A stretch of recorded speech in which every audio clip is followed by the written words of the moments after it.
Good morning. Welcome to Swansea and welcome to the TASM conference. I'm Professor Stuart MacDonald and I'm a small part of a very large team that have organised this year's TASM. And I speak for the whole team when I say that it's a pleasure to welcome so many of you, both familiar faces and those attending their first TASM conference. We're looking forward to renewing existing friendships and forming new ones. Now, of course, no conference is complete without housekeeping notices, so we'll do those first. I'd like to start by encouraging you to download the Guidebook app, and there are QR codes around the building to help you download the app. Guidebook's got a number of really good features which we're going to be making use of during the conference, and I'd like to highlight two in particular. The first is that you can build your own personalised schedule by selecting panels for each breakout session. One of the challenges for us as organisers is that the 4 rooms for the breakout sessions are all different sizes, and we need to ensure that the most popular panels are in the biggest room and the most exclusive panels are in the smallest room. So you can help us do this by selecting the panels that you plan to attend.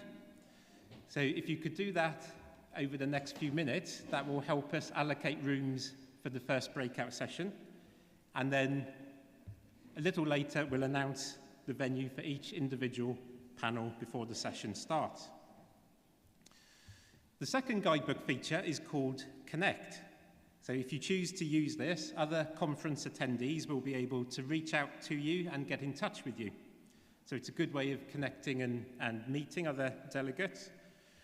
And in particular, if you take the time to look at the research posters on the East Gallery to my right, if you'd like to get in touch with one of the people that created those posters, then the Connect feature on Guidebook is a convenient way of doing that. So that's Guidebook.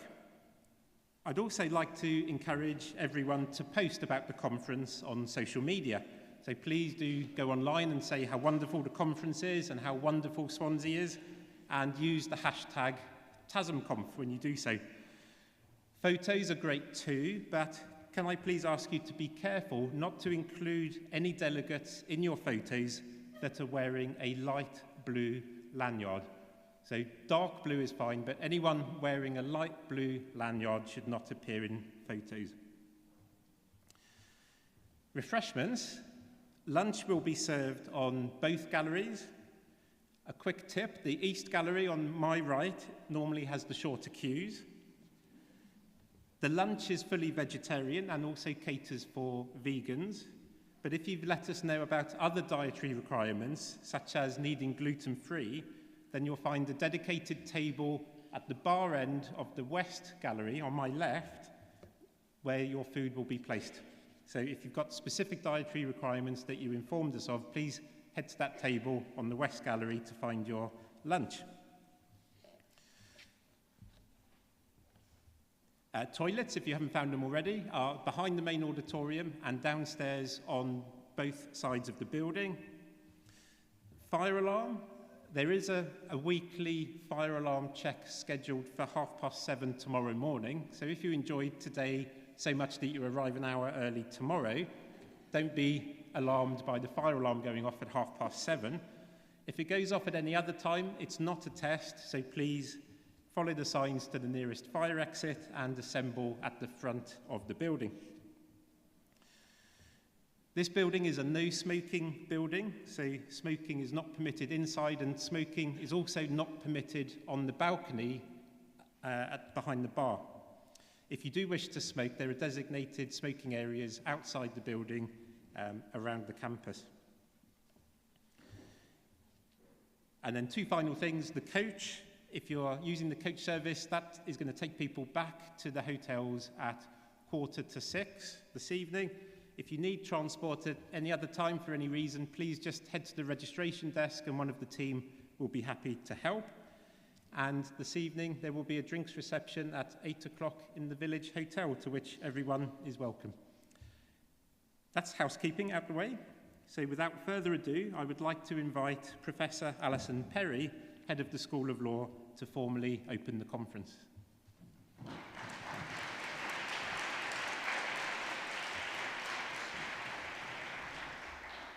Thank you, Stuart. Good morning, everybody. On behalf of the School of Law, the Faculty of Social Science in which it sits, and the university, it's my great pleasure to warmly welcome you all to Swansea. Croeso cynnes I chi gyd. As an institution, we strongly believe in the importance of collaborative research, both to tackle global challenges and to contribute to the local region. And this conference really embodies that approach. The complexity of the issues that are going to be discussed over the next 2 days requires multidisciplinary responses. And there can be no doubt that that's exactly what they're going to get. In line with Swansea's recognition of the importance of engagement across disciplines, we have colleagues here today from many different academic areas. We've got colleagues from engineering and computer science, communication studies and criminology. We've got colleagues here from psychology, international relations, history and law. So a really broad spectrum and mix, each bringing their individual expertise and discipline perspectives. In addition to the mix of disciplines, it's good to see the conference programme reflecting the importance of research community. So on this front, the conference includes dedicated sessions on themes such as researcher welfare, research ethics and data collection. And these issues affect everyone researching in this space, and it's important to have this opportunity to come together to talk about them. We're also delighted, particularly delighted, to welcome delegates from so many different countries. 25 countries are represented in this room today. Extremist and terrorist use of technology is truly a global phenomenon, as we all know. It's not limited to a particular region, it's not limited to a particular country, and appropriate responses require sensitivity to regional and cultural nuances. So that's, it's wonderful to see so many different countries represented. On this note, we'd like specifically to thank TikTok for funding the attendance of 5 colleagues from the Global South today, and obviously for the rest of the conference. I wanted to say a little bit about early career researchers. We firmly believe in the importance of nurturing our early career researchers, and the TASM conference gives PhD students and other early career researchers a unique opportunity to present their work in a supportive and collegiate environment. And it's often the case that in a fast-moving field like this one, that PhD students who are actually doing the most timely and cutting-edge research.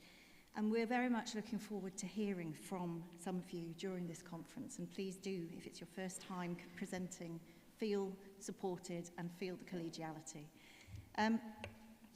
Finally, or almost finally, we very much believe in the importance of producing research that is impactful. Stakeholder engagement is a central part of our research ethos at Swansea, and the TASM conference brings together colleagues from many different sectors, including, but not limited to, government and policymakers, law enforcement and intelligence, the tech sector, from the biggest companies to SMEs, NGOs and other civil society organisations. This type of multi-stakeholder collaboration is vital to ensure that we as researchers ask the right questions and produce work that can make a difference. We're also excited during this conference to formally launch the VoxPol Institute. I'm sure that most of you are already familiar with the global VoxPol network of researchers, which is coordinated here at Swansea. The VoxPol Institute supplements the research network, offering bespoke briefings, workshops, training and reports. Please take the opportunity to have a look at the VoxPol stand and find out more while you're here. So as I formally open the conference, I ask you to please embrace our collaborative spirit, enjoy the 2 days ahead and make the most of the opportunity to make our online spaces safer. Diolch, thank you, welcome and enjoy.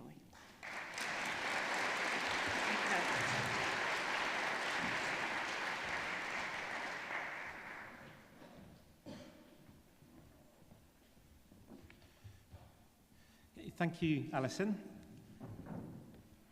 For those that have worked in this space for some time, Brian Fishman needs no introduction. He is the author of numerous reports and articles regarding terrorism, as well as the book, The Master Plan, ISIS, Al-Qaeda, and the Jihadi Strategy for Final Victory, which was published by Yale University Press. He served as the Director of Research at the Combating Terrorism Center at the United States Military Academy, West Point, and has also taught at Columbia and Georgetown universities. From 2016 to 2021, he led Facebook's work countering terrorist organizations and hate groups. And most recently, he is a co-founder of Cinder, a leading trust and safety operations platform. Please welcome Brian Fishman.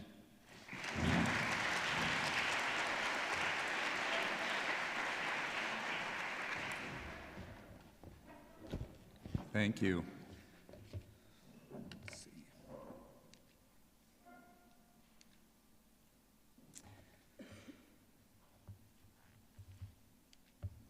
My phone rang just after midnight.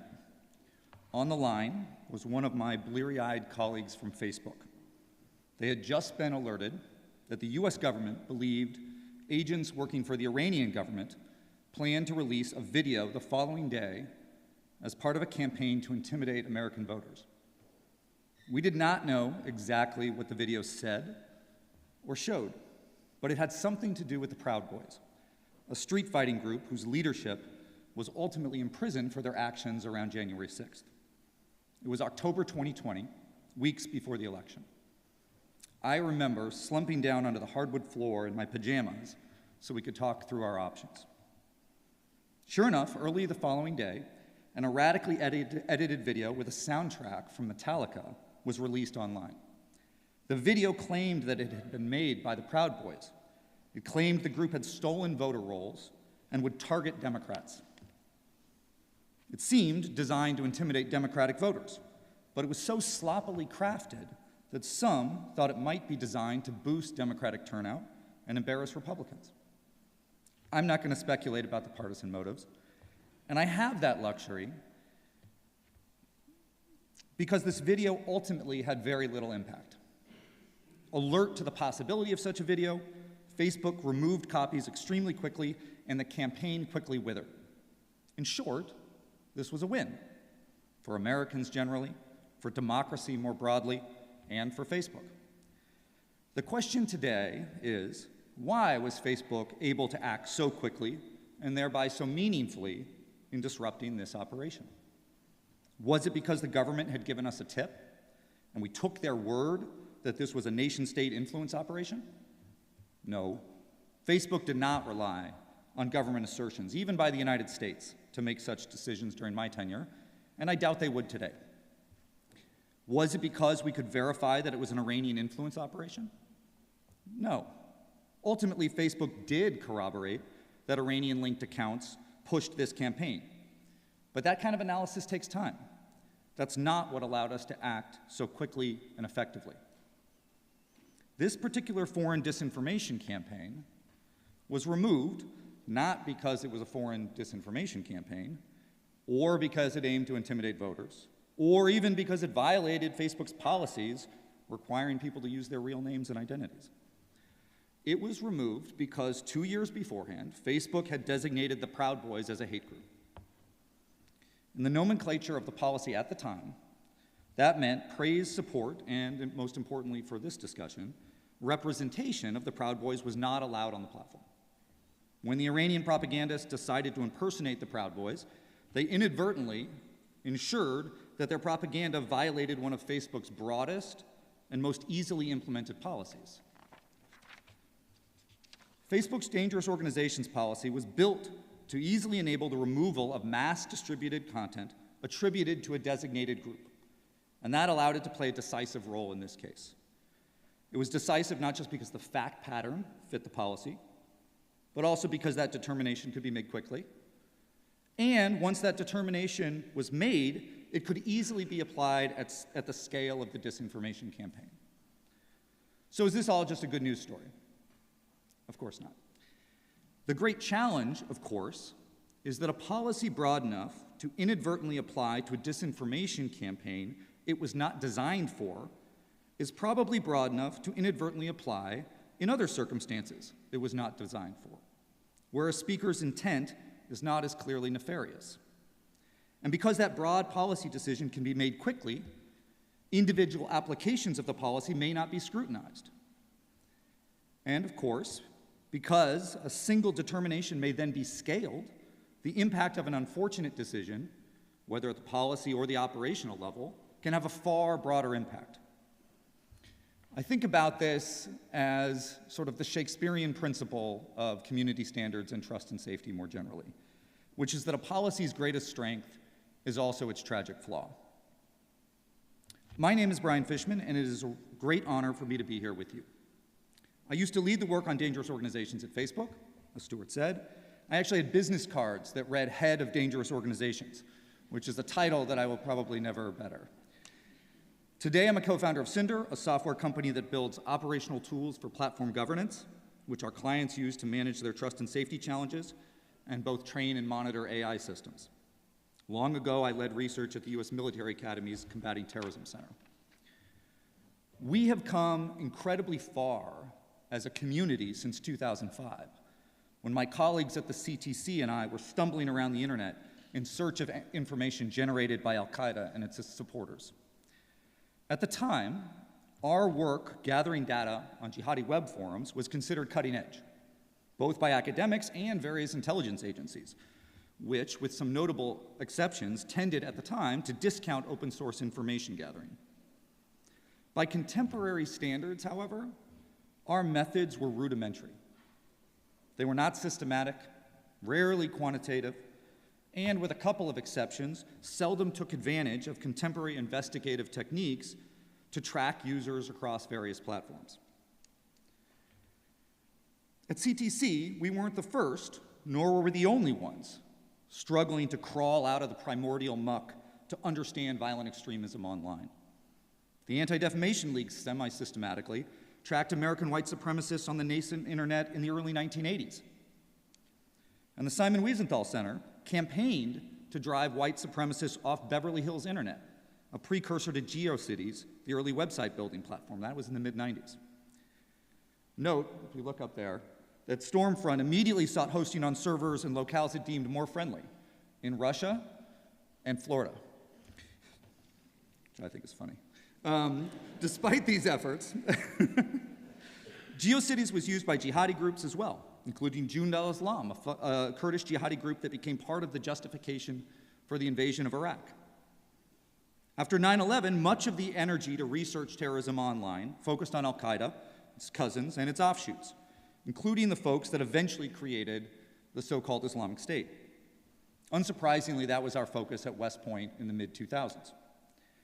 The geopolitical environment then shaped how the media and civil society approached terrorism online as well.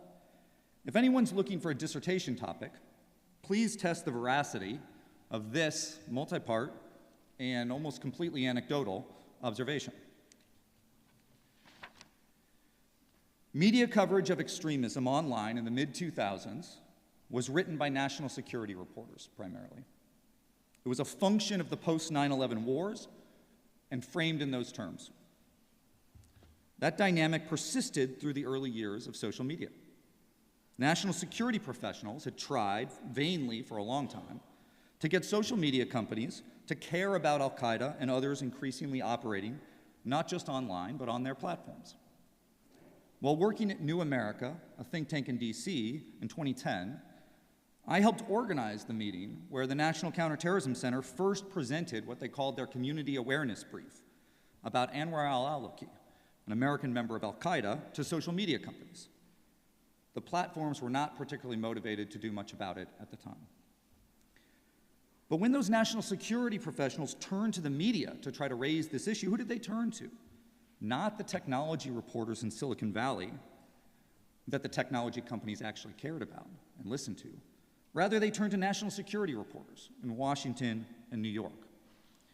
It was not until years later, when technology reporters were confronted directly by so-called Islamic State propaganda on Twitter, that they began to cover these issues aggressively. And their coverage was a bit different than the national security reporters.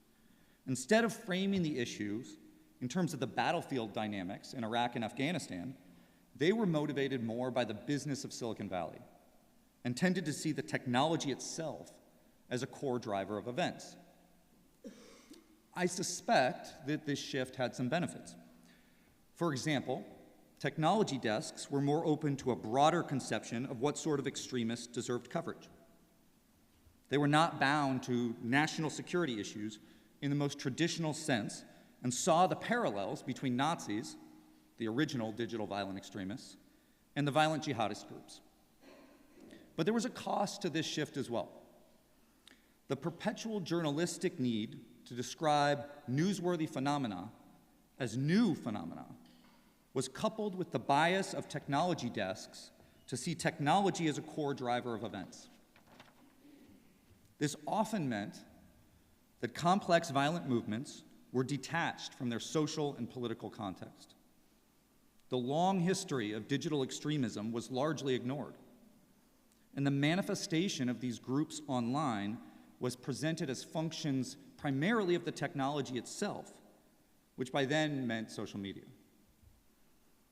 Clearly, social media is useful to terrorist groups. I know better than most that recommendation algorithms can help violent extremists build and, after networks are disrupted, rebuild networks online.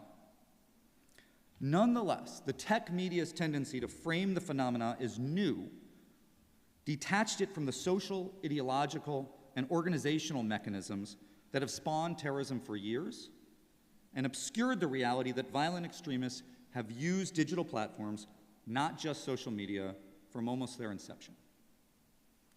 In some cases, this focus has been deleterious to building a sense of responsibility among platforms.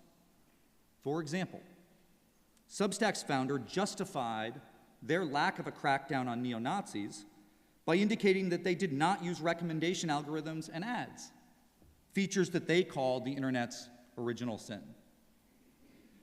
In my view, the internet's true original sin is the naive belief among some in Silicon Valley that they have no responsibility to mitigate the risks associated with technological progress. All that said, we are better off today than in the past. The work done by a whole host of people to understand terrorism online is so much more sophisticated and rigorous than our work back in the mid-2000s. We've come a long way in 20 years. Still, one of the things that we got right at West Point 20 years ago was to embrace the dynamism of what we were studying. We were deeply opposed at the time to the idea that anyone could be an expert on terrorist use of the internet. We talked about it a lot. This was a multifaceted idea. On the one hand, we had the idea that the groups we studied, the geopolitical context in which they operated, and the technologies they used were changing so quickly that expertise on the phenomenon was impossible. Despite the knowledge collected in this room, I still like this idea. It fosters humility and audacity, both qualities necessary to counter the adversarial and adaptive people, organizations, and ideologies we are here to discuss. On the one hand, the impossibility of expertise suggests that any knowledge you generate is partial and will probably soon be outdated. So you have to be open to challenges to your conclusions and processes. Humility. On the other hand, it suggests that established institutions and leaders in the field are also chasing a dynamic reality. So why can't you be the one to innovate the next big idea? Audacity. That's why I look at this August group and say with genuine admiration, and at the risk of insulting everyone here, that we are in a room full of incredibly knowledgeable people, but without any experts. The reason is that you've all had the audacity, humility, sense of civic responsibility, and barefoot ragamuffin irreverence for what has come before to study and build systems to counter dynamic problems that preclude both expertise and clear solutions. In this dynamic environment, we are all students and can use that ethos to celebrate our wins, examine and learn from our failings, and bolster the audacity we will need to be better tomorrow than we were yesterday. When it comes to companies dealing with trust and safety challenges generally, and violent extremism specifically, I see three great shifts happening today. First, many platforms are embracing trust and safety earlier in their life cycle than in the past. This trend is not universal. Many of those early trust and safety efforts are minimal and they are error-prone. Moreover, starting early does not necessarily translate into systematic programs that grow with a platform and the risk it accrues over time. Nonetheless, I think there is a greater awareness among founders that they must attend to these issues. Indeed, the mere fact that companies like mine, like Cinder, have been funded by venture capitalist firms is evidence that the broader startup ecosystem is increasingly aware of trust and safety and its importance. That said, it's important to keep in mind that young companies face intense resource constraints. Struggling just to keep the lights on, those that do commit to trust and safety often pay vendors for API-based classification services and then rely on those third-party labels to drive their decisions. Effectively, this means they are outsourcing their policies because those classifiers were trained on third-party policy definitions, not platform-specific ones. The second trend is the AI explosion. This is a list of various AI companies. Advances in LLMs and AI systems more generally mean companies can more easily instruct classifiers to apply platform-specific policies, which will alleviate to some extent the third-party classifier problem I just mentioned.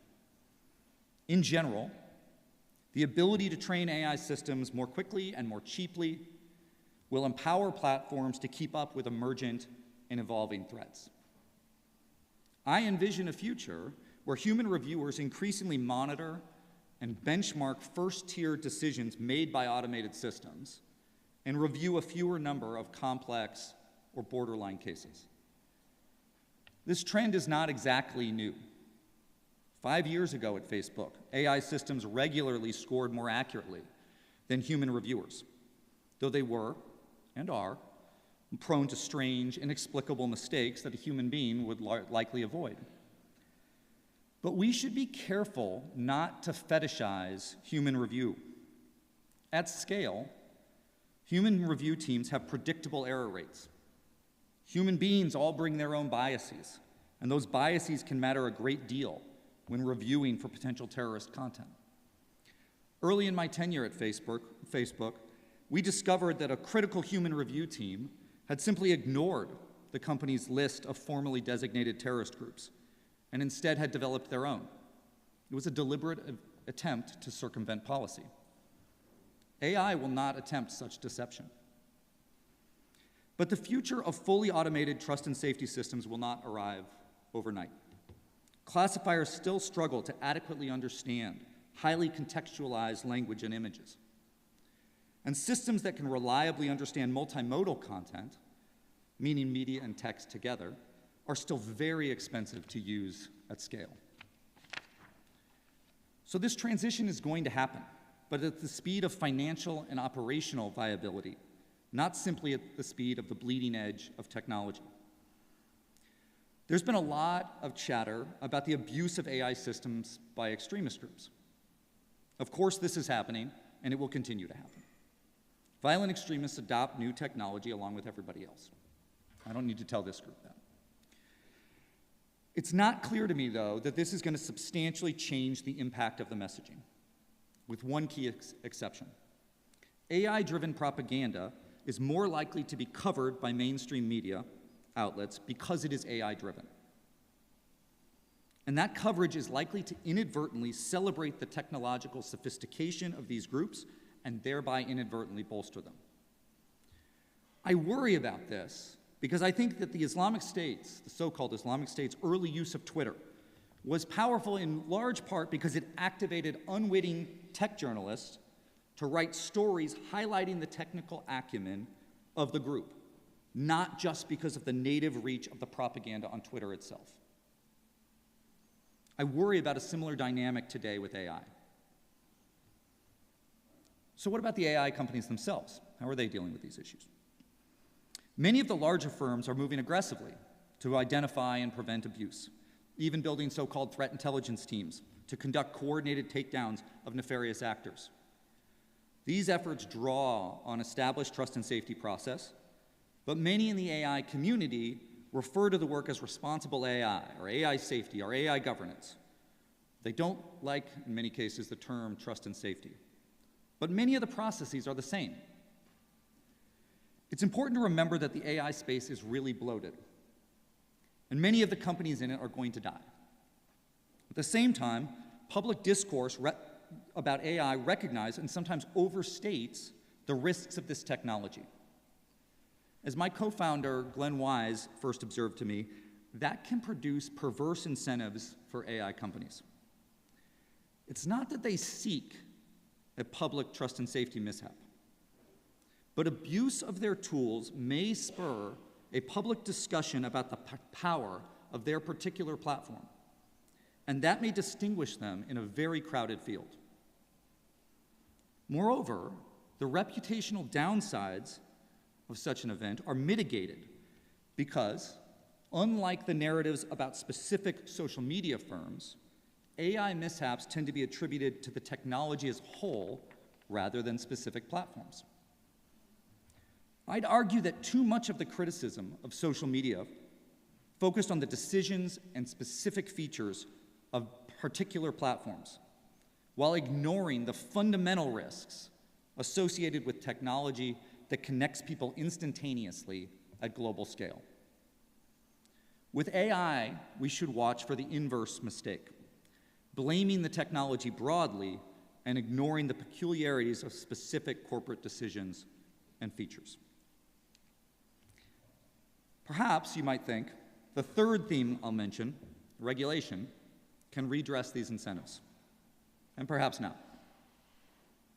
There is no doubt that companies increasingly aim to comply with the Digital Service Act and online harms, among others, but these regulations are no panacea. Overall, I think they will eventually raise the floor for trust and safety investments by companies, while at the same time lowering the ceiling. It will take a while to raise the floor, though. Take the DSA. The very large online platforms have extensive obligations, and some of those companies are likely to receive intense regulatory scrutiny. So far, though, those enforcement efforts have been highly predictable and align with the political vulnerability of the platforms being examined. I'm sure the legal teams at X and Meta were not surprised to find themselves investigated. The thing is, the legal teams at a whole host of smaller platforms were also not surprised to find X and Meta investigated. They can read the room. They understand the politics of regulatory enforcement and the capacity of the regulators. And as a result, they have a calculation to make. Do we invest heavily into DSA compliance now, when we know that our company is unlikely to be subject to enforcement? Or do we spend some of those same resources investing in the next killer feature? Only 24 companies are registered with the EU Statement of Reasons database, and there is a message in that for all of us. As anyone that has written platform policies at a social media firm can attest, policy is near meaningless without a plan to operationalize it. During my tenure at Facebook, I got into a debate with my friend J.M. Berger, who many of you will know, at a workshop. He was arguing that Facebook's policy on white supremacist hate groups was weak compared to its policy regarding Al-Qaeda and the so-called Islamic State. I was arguing that Facebook's policies toward these groups were essentially the same, but its operational posture toward the two differed. We were both right, and there was a lesson in that for regulators today. The company did have largely similar policies addressing both hate groups and terrorist organizations. But Facebook also had limited operational resources and needed to develop novel mechanisms to proactively target material from these groups. That meant Facebook had to choose where to focus those resources. At first, we prioritized what we called global terrorist groups, effectively Al-Qaeda, the so-called Islamic State, and the Taliban. It was worth asking some questions about that one. Then we expanded to other terrorist groups, then hate groups, and then large-scale criminal organizations. JM had recognized that enforcement disparity when it existed and interpreted it as a policy difference. In a technical sense, that wasn't correct. But in terms of effective impact, he was making a critical and accurate point. Was Facebook's policy really equal if it wasn't enforced with the same effort and efficacy? Given the constraints, I today would defend the prioritization decisions we made. And as enforcement matured, the overall balance in it improved dramatically.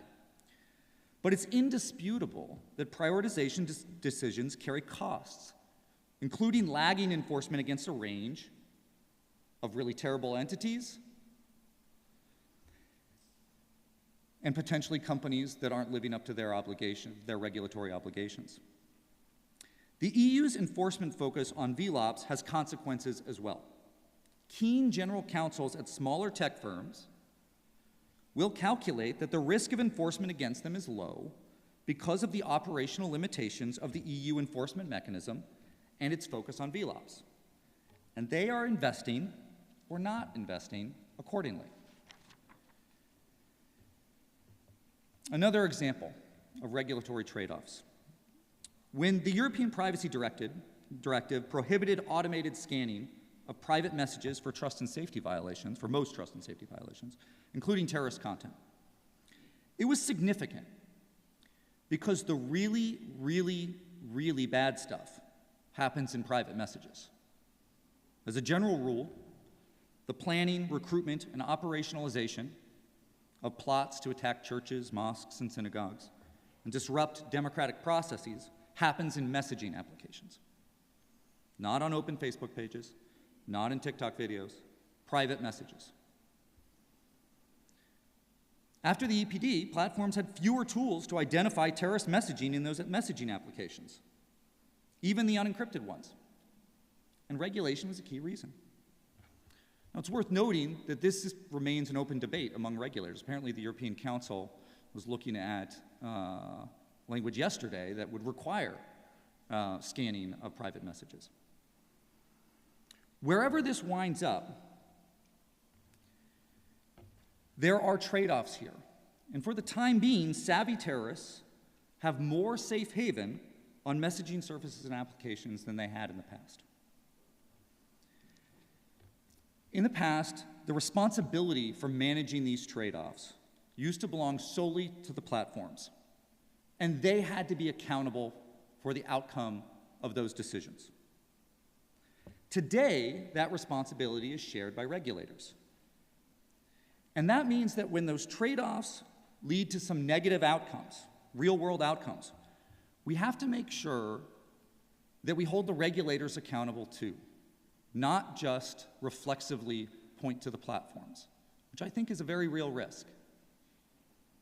Charlotte Wilner at the Trust and Safety Professional Association jokes that trust and safety, TNS, stands for trade-offs and sadness. To all the regulators in the room, I would say, welcome to the club. Look, I'm honored to be here with all of you. A sustained conference series like TASM would have been unthinkable 20 years ago when I started doing this work. And today we have specialists from companies, regulators, academics, and civil society coming together to discuss and debate these issues. It's invigorating. The questions we face are so dynamic that they defy expertise. But those same questions rejoin ancient and perennial debates about privacy and security, unfettered speech and the obligations of community, the universality of morality, and the specificity of language, culture, and tradition. With those stakes, I hope we can all find the humility to be challenged over the next several days and to learn from one another. May we also have the audacity to generate new ideas, to speak up when something demands clarification, and ultimately to build this community stronger. Thank you so much to Stuart, to Swansea, and the entire TASM community for inviting me here today. I'm proud to be part of this group and excited to spend the next few days with you. Thank you very much.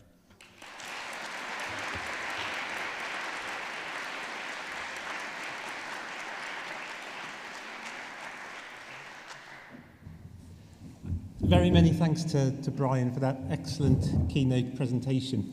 We have about 20 minutes or so for Q&A, and there are, I think, at the back of the room, a couple of roving mics. So maybe I'll begin by taking a couple of questions. Please pop your hand up if you've got a question, and we'll bring the mic over to you. As you ask the question, if you could start by introducing yourself, that would be appreciated. So do we have the mics, first of all? Great.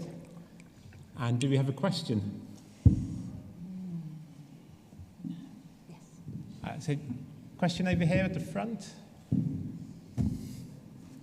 Thanks, Harry.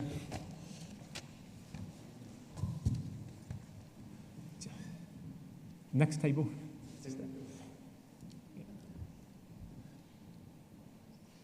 Yeah.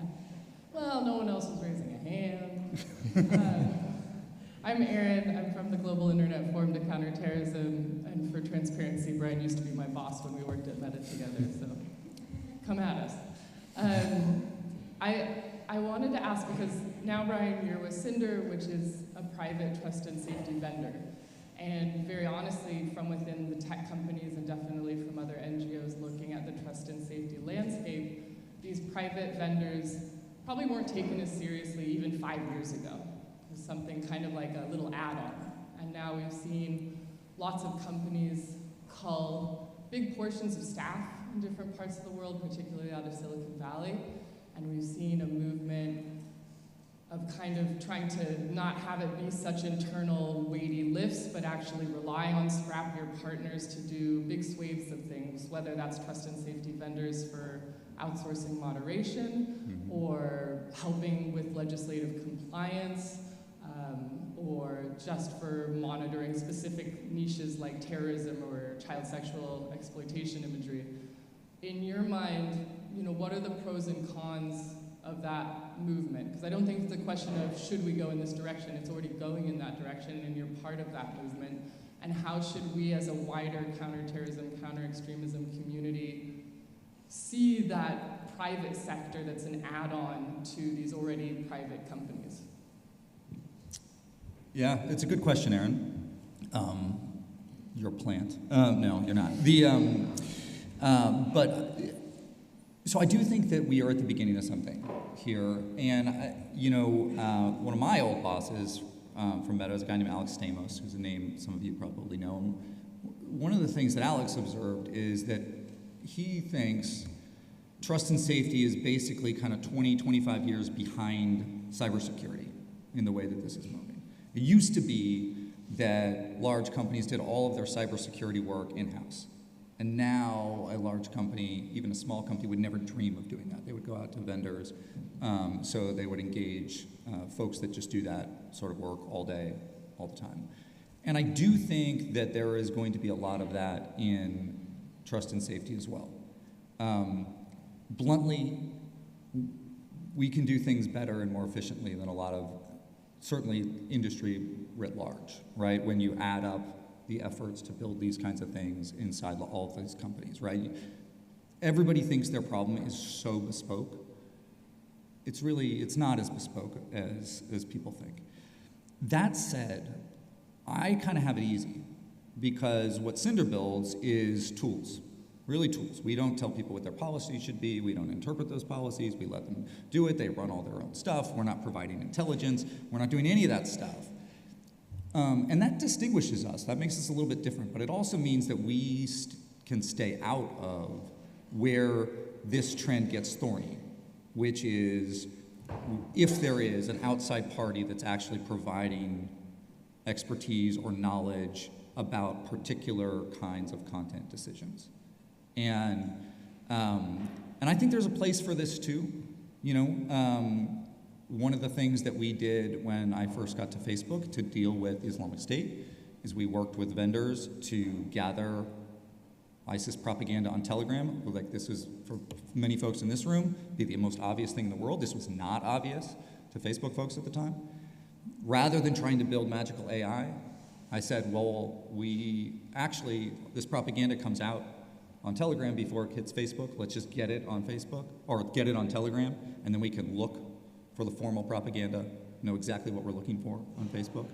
And we built a really fast intelligence cycle, and we relied on some vendors to help us do that. So I think there's a real role for this, including on that sort of content provision and expertise. But I do think that when you get into that realm, you get into much more complicated issues. And it's really important for companies to maintain control and knowledge and responsibility and accountability for all the decisions they make. And frankly, that's embedded in a lot of the regulation we see, including the sort of requirements for transparency and sort of explaining why and how companies are making various decisions. I think there's some risk there, but I also think this is going to happen. It is way cheaper to outsource this kind of stuff than pay very large teams of very expensive engineers to build these kinds of things. And so I think companies increasingly will do it, though it's not obvious to all of them right now. Yeah. Thank you. There's a question just here, please. And okay, so we've got two questions. We'll take both of them. So table here and then the table there. Oh, thank you very much. My name is Chris Ibe. I'm from Nigeria as Executive Director, African Youth Initiative on Crime Prevention. Thank you very much for your wonderful presentation, highly elaborate. But in all your presentations, I did not hear you mention some of the groups in Africa, especially the Al-Shabaab and the Boko Haram. My question is it that you don't consider these groups or you don't consider Africa to extend your research, or this group has not done so much harm to be considered as a major terrorist or fundamentalist groups? Thank you. And we'll take a second question as well, just on this table. Hello, I'm Shabana Fayaz from TASM University, Islamabad. Pleasure to be here. Excellent presentations and the beginning of the conference. My question is regarding the cyber literacy and the social media literacy regarding the counterterrorism.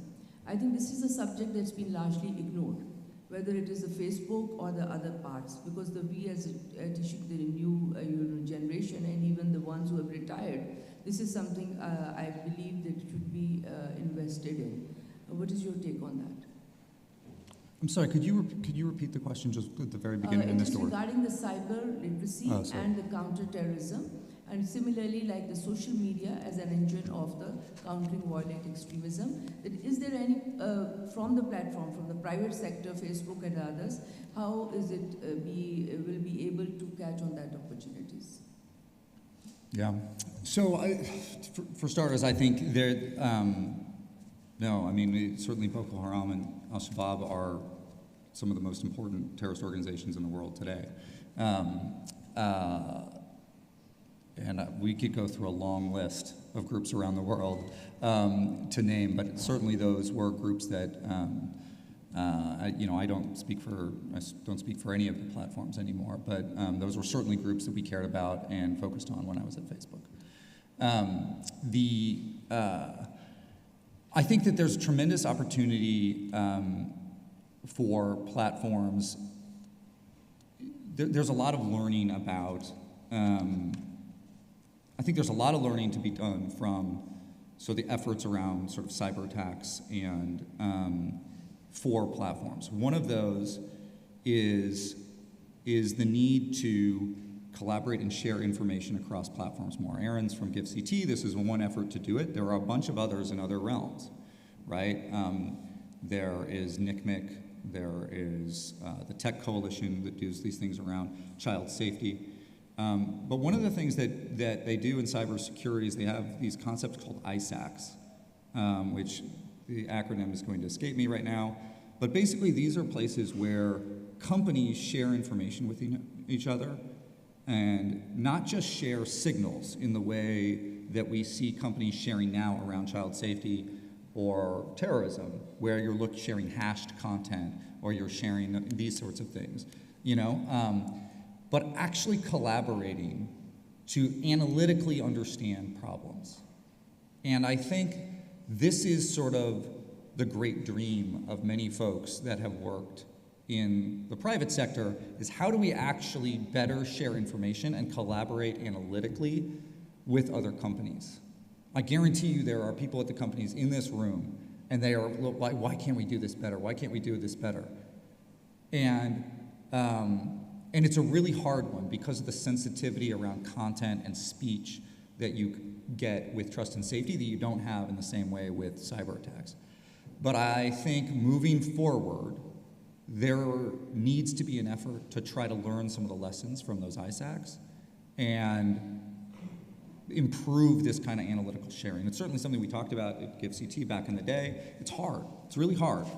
But I think that I don't think we should give up on this idea, and I think it's an important one. And this is the kind of forum where I hope people discuss both the opportunities there, but also the challenges, because what you don't want to do is try something like that and then walk into a political buzzsaw. You need to really pressure test it beforehand. Otherwise, the platforms will just never do it.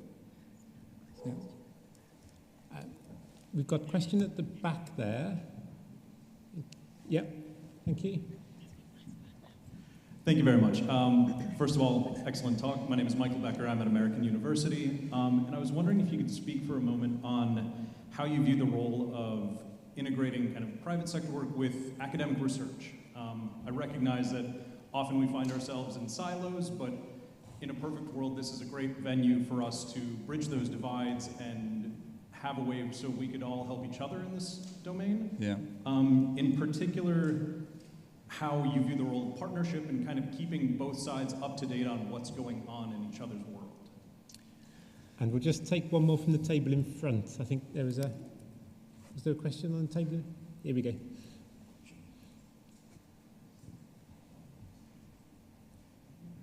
Hi, Barry Marston from BBC's Jihadist Media team. For us, over the last couple of years, Telegram has tended to be where we've done most of our work. It's fairly stable. It's got a sweet spot of ability for jihadists to get on there and interact without channels being taken down too fast. That's really changed the last 3 months, where we've seen quite an aggressive Telegram crackdown and sort of moves back onto Facebook and desperately searching for other platforms. And you can kind of see how with AI mechanisms coming in and that whole process of shutting down channels, it's likely to get even faster than it is at the moment. I'm just wondering from where you're sitting, sort of how you see that game of whack-a-mole playing out with the AI dynamic coming in as well. Yeah. All great questions. I want to hear everybody else's view on this. There are a lot of smart ideas about this in this room, I think. From my view, I think there's a lot of room for collaboration between academia and industry. I do think, I'll tell you a story from my time at Facebook. When I first got to Facebook, I was very much disposed towards, we needed to keep our head down, focus on the job, and frankly not be quite as transparent about certain things, right? And my view changed over time while I was there. I thought we should get more and more transparent. I think that there were other teams that did a really good job of that. Now, Aaron did some great work trying to get data out for academics in some spaces, but it was hard. It was super hard. But teams like around disinformation, I think historically have done a very good job of trying to utilize and deploy data to a community and bolster a community. They think they've done a better job than we have in this community around those kinds of issues. And I think this is one of my regrets. I wish I could have done this a little bit better at Facebook. But one of the lessons is, I think by the time, as I learned that lesson and wanted to lean into it more, the challenge for the companies is that you don't win when you do that. You lose. There's more stories about the things on your platforms that have gone wrong. You don't get any credit. all the incentives are against doing it. And I think we got to look that straight in the eye. The platforms don't, the negative incentives outweigh the positives. Because maybe they're going to learn something, but they're more worried about that stuff showing up in the Washington Post or the New York Times or on the BBC or wherever with a story that is kind of a cheap hit on a platform. And I think that that's been a real problem, is that, and I imagine folks at the platforms hear this, but I think they have all learned the lesson that it's actually better to hunker down, share less, and stay out of the limelight as much as possible. And I think that's really a shame, because I do think that there's a lot to learn. But I think we have to look that reality in the eye and think about how do you shift and create sharing mechanisms so that there are longer-term studies that are comparative rather than just sort of shine a light on a particular platform. Because I think coming from a platform that got a ton of scrutiny, much of it deserved, some of it not, people learn that when you get your data out there and you lose control over it, you're likely to get a negative outcome, not a positive one. And so I think that's really, really hard, but I think that's a conversation we should have, and we should have it with the media more aggressively in the room. It would be my suggestion. In terms of Telegram, the thing that I think about I really don't know that like the generative AI is going to be huge for like transform what extremists can do, right? What I wonder about is whether or not it helps all sorts of nefarious actors on the internet create more effective bots. I just think about like how cool video games are going to be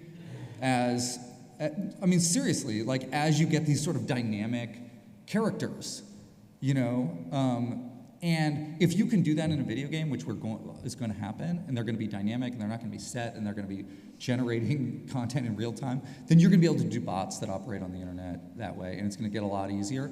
And so I think in that sense, there just may be the ability to have sort of presence that is just sort of ubiquitous across platforms. And that's sort of what I hypothesize. I don't know, you know, you I'm sure know more about this sort of recent shift from Telegram than I do.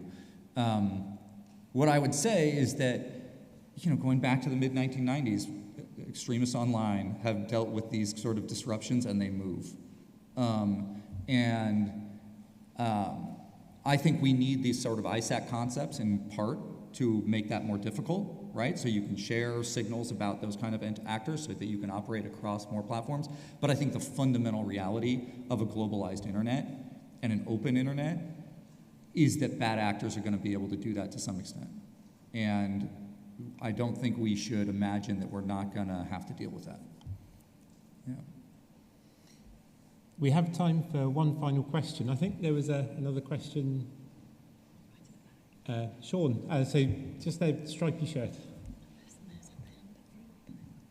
Hi, so I'm Sean Looney, I'm from the University of Plymouth, and I'm interested in this questions about AI that you brought up, and to not fetishize human content moderation over it.